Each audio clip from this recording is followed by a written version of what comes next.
আসসালামু আলাইকুম এভরিওয়ান। আমি সীমা পারভিন ব্লগসে আপনাদের জন্য নিয়ে চলে আসলাম আরও একটি নতুন ব্লগ নিয়ে। সকাল সকাল আমার সোনা বাবাটাকে পরোটা বানিয়ে দিয়েছিলাম। ও আবার চিনির রস করে পরোটা খেতে ভীষণ ভালোবাসে। খাওয়া দাওয়া করার পরে দু ভাই মিলে গাড়ি নিয়ে খেলায় ভীষণ ব্যস্ত হয়ে পড়েছে। আর এই গাড়িটা দুজনেই ভীষণ পছন্দও করে চালাতে। ওরা ওইদিকে খেলা করতে থাক আর আমরা দাঁড়িয়েছিলাম, দেখলাম রাস্তার পাশ দিয়ে একটা কাকু এসব জিনিস বিক্রি করছে।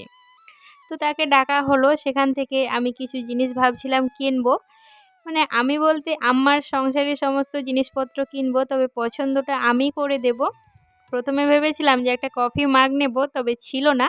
আসলে দানিশ কমপ্ল্যান খাচ্ছে, তো কফি মাগ ছাড়া খেতেই চাইছে না। আর কাঁচের কফি মাগ দিলে তো টুক করে ভেঙে দেবে, তাই ভাবছিলাম যে একটু ভালো কোয়ালিটির প্লাস্টিকের মধ্যে নেব। তবে সেগুলো ছিল না, তবে যেগুলো পেয়েছি সেগুলোই নিয়েছি। এই যে ট্রেটা দেখতে ভীষণ কিউট লাগছিল, কারণ ছোট জিনিস বরাবরই ভীষণ পছন্দ আমার। তো ট্রেটা বেশি দাম ছিল না, তবে দেখতে ভীষণ সুন্দর লাগছিল। আর এখানে একটা কলগেট রাখার জন্য একটা প্লাস্টিকের পাত্র কেনা হয়েছিল। আর এদিকে একটা ঝুড়ি, লাল ঝুড়িটা দেখে তো আমার ভীষণ পছন্দ হয়েছিল, কারণ লাল ঝুড়িটাতে করে শাক সবজি সব কিছুই ধোয়া হবে, আবার নিচে ফুটো ফুটো করা আছে। তার সাথে যে কুলোটা নিয়েছিলাম, কুলোটা দেখতে ভীষণ কিউট, মানে একদম ছোট। কি কাজে আসবে জানি না, তবে পছন্দ হয়েছে, কিনে নিয়েছি। এখানে দুটো ঝুড়ি নেওয়া হয়েছিল, এগুলো ওই আম্মা রান্নাবান্না করবে, তারপর জিনিসপত্র মানে খাবার জিনিসগুলো ঢেকে রাখবে, তার জন্যই নেওয়া হয়েছে। সবই কিন্তু ম্যাচিং করে লাল কালারের হয়ে গিয়েছে। ও তো রান্নার বাজারও দিয়ে পাঠিয়ে দিয়েছে। আজকে দেওয়া হয়েছিল মাংস, এটা কিন্তু গরুর মাংস ছিল আর খুবই সুন্দর ছিল। চর্বি সহ মাংস খেতে আমরা বোধহয় বেশিরভাগ সবাই ভালোবাসি, তো আমাদের বাড়িতেও সেরকম সবাই খুবই পছন্দ করে। আম্মা এদিকে মাংসগুলোকে কেটে নিয়েছে, তারপর রান্নাবান্নাও বসিয়ে দিয়েছিল। এখানে কষানো হচ্ছিল মাংস। আর আমাদের কিন্তু প্রেসারেই মাংসটা বেশি সেদ্ধ করা হয়, কারণ গরুর মাংস সেদ্ধ হতে কিন্তু অনেকটাই সময় লাগে। তাই কষানোর পর প্রেসার কুকারে দিয়ে দিচ্ছে আর পরিমাণ মতো জল দিয়ে এখানে 7 থেকে 8টা মতো সিটি দিলেই কিন্তু রান্নাটা হয়ে যাবে। আর আম্মা এদিকে লম্বা লম্বা করে বেগুন কেটে রেখেছিল। আর যে বাকি মাংসটা আছে সেটাকে কষিয়ে রেখে দেবে। আর দাদু দিদা দুজনেই কিন্তু গরুর মাংস খায় না, তার জন্য নিয়ে আসা হয়েছিল মাছ। এই চারাপোনা মাছটা খেতে কিন্তু শীতের দিনে বেগুন দিয়ে দারুণ লাগে, তাই আম্মা আজকে বেগুন দিয়ে রান্না করবে। বেগুনগুলোও কেটে রেখেছে, সাথে মাছটাও লবণ হলুদ মাখিয়ে ভেজে নিচ্ছে। আর মাংসটাও এক সাইডে কষানো হচ্ছে। পুরে রান্না বান্নাটা আমাদের উনুনেই হয়, কারণ উনুনের রান্না কিন্তু বেশি টেস্ট খেতে। তবে এখনকার যুগে তো প্রায় সবাই গ্যাসেই রান্না করে, তবে আমাদের দুপুরবেলা রান্নাটা উনুনে হয়। আর উনুনে রান্না যারা খেয়েছেন তারা তো জানবেন কতটা টেস্টি। এদিকে মাংসটা তো অলরেডি তৈরি হয়ে গিয়েছে, দেখতে যতটা লোভনীয় হয়েছিল খেতেও কিন্তু অপূর্ব সুন্দর হয়েছিল। তার সাথে পটল ভাজা, আলু ভাজা, এই যে চারাপোনা মাছ দিয়ে বেগুনের ঝোল, এটা খেতে তো অপূর্ব সুন্দর লাগে। কারণ শীতের দিনে এটা ভালো লাগে, গরমের দিনে আবার ভালো লাগে না। বোন তো চলে এসছে অফিস থেকে সন্ধেবেলায়। দুটো ছেলেই তো ওকে জড়িয়ে ধরেছে, মানে কি নিয়ে এসছে সেটা নেওয়ার জন্যই ব্যতিব্যস্ত হয়ে পড়েছে। এখানে বোন কি নিয়ে এসেছিলো সবাই দুজনে দুটো হাতে নিয়ে নিয়েছে। ও বলছে এটা আমার, ও বলছে এটা আমার।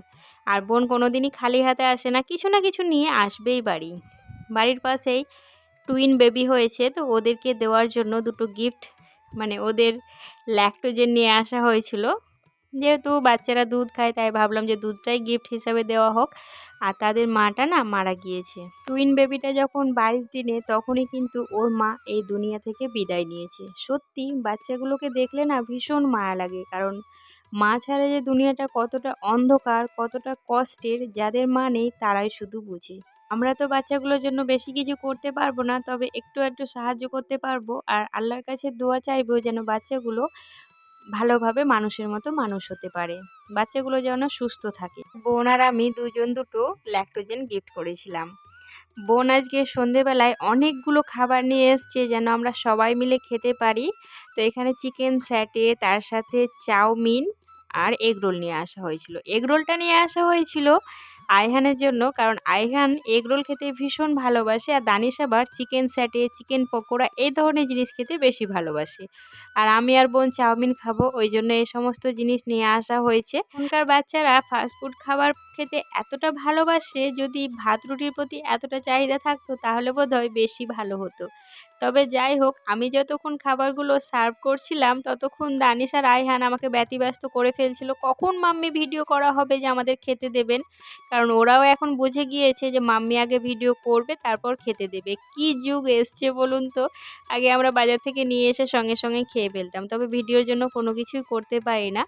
ওরা এতটা তৃপ্তিভাবে খাচ্ছিল যে আমাদের দেখেও শান্তি লাগছিল। আপনাদের যদি আমার ভিডিওর কোথাও কোনো অংশ দেখতে দেখতে একটুও ভালো লেগে থাকে, অবশ্যই একটা লাইক করবেন, একটা কমেন্ট করবেন আর সাবস্ক্রাইব করে আমার এই ছোট্ট চ্যানেলটার পাশে থাকবেন। কদিন থেকে বাড়িতে সবার জ্বর আর ভীষণ পরিমাণে গলা ব্যথা, মানে ঠান্ডা লেগেছে, নাক জ্বলছে। তাই আম্মা আজকে বানিয়েছে গরম গরম ঝাল। এখনকার দিনে তো ঠান্ডা লাগলে সবাই স্যুপ বানিয়ে খায়, তবে আগেকার দিনে আমার দিদারা বানিয়ে খেত এই ঝাল। এই ঝালটা খেলে ঠান্ডা কিন্তু একদমই ভালো হয়ে যায়। আজকের ভিডিওটি আমি এখানেই শেষ করছি। সবাই ভালো থাকবেন। আল্লাহ হাফেজ।